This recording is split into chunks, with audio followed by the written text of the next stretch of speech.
అయ్యప్ప స్వామి మాల ధరించిన భక్తులు ఉదయం లేచిన దగ్గర నుంచి సాయంత్రం వరకు ఏం చేయాలి, అసలు శబరిమల అయ్యప్ప స్వామిని సన్నిధానంలో ఎలా కొలుచుకోవాలి, ఆయనకి ఏ విధమైన పూజ చేయాలి, పూజలో ఏ మూర్తులు ఉండాలి, ఈ విషయం మనతో మాట్లాడడానికి అప్పర స్వామి ఉన్నారు. గురుస్వామి ఎంతో మాట్లాడుతారు. గురుస్వామి చెప్పండి, ఎలాంటి నియమాలు ఉండాలి, అయ్యప్ప స్వామికి ఎలా పూజ చేయాలంటారు?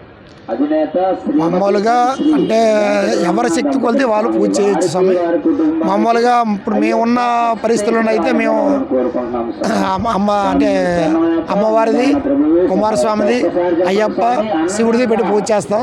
అలాగని అన్ని పూటలు పెట్టి పడసలు మొత్తం పీఠాధిపతులు కాబట్టి ముగ్గురు గణపతి, కుమారస్వామి, అయ్యప్ప స్వామి పెట్టి పూజ చేస్తే సరిపోతుంది.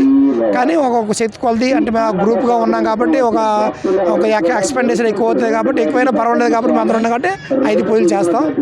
అలాగే ఉదయం లెగిసిన వెంటనే తర్వాత కాలకృత్యాలు చేసుకొని స్నానపానాలు చేసుకొని అలంకారం చేసుకొని స్వామివారికి దీపారాధన చేసి అంటే ఎడ్యుకేషన్ పర్సన్ అయ్యి ఉండే అంటే అష్టోత్తరాలు అవన్నీ పూజలు వచ్చాయనుకోండి అవన్నీ చేయొచ్చు.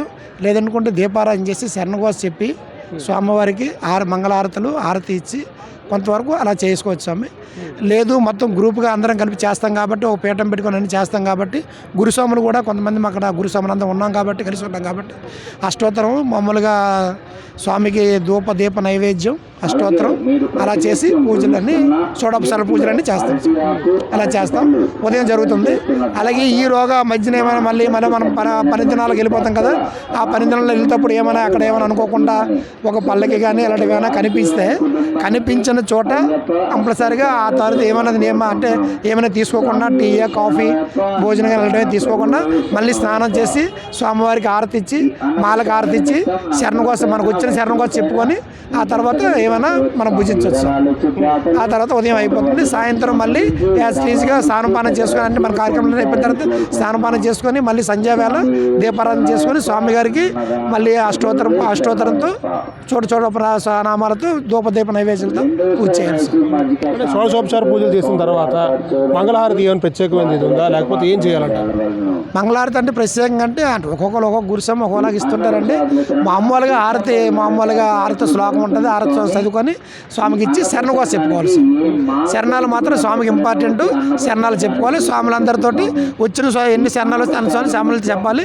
ఒకళ్ళు రాని స్వాములు ఉంటే వచ్చిన స్వాములతో చెప్పించి అందరికీ శరణఘోష చేసి అయిన తర్వాత ప్రదర్శనలు ప్లస్ మామూలు సాష్టాంగ నమస్కారం చేసి స్వామికి శాంతి చేయించుకుని గురుస్వామి కొరాడ అప్పరస్వామి చెప్తుంది.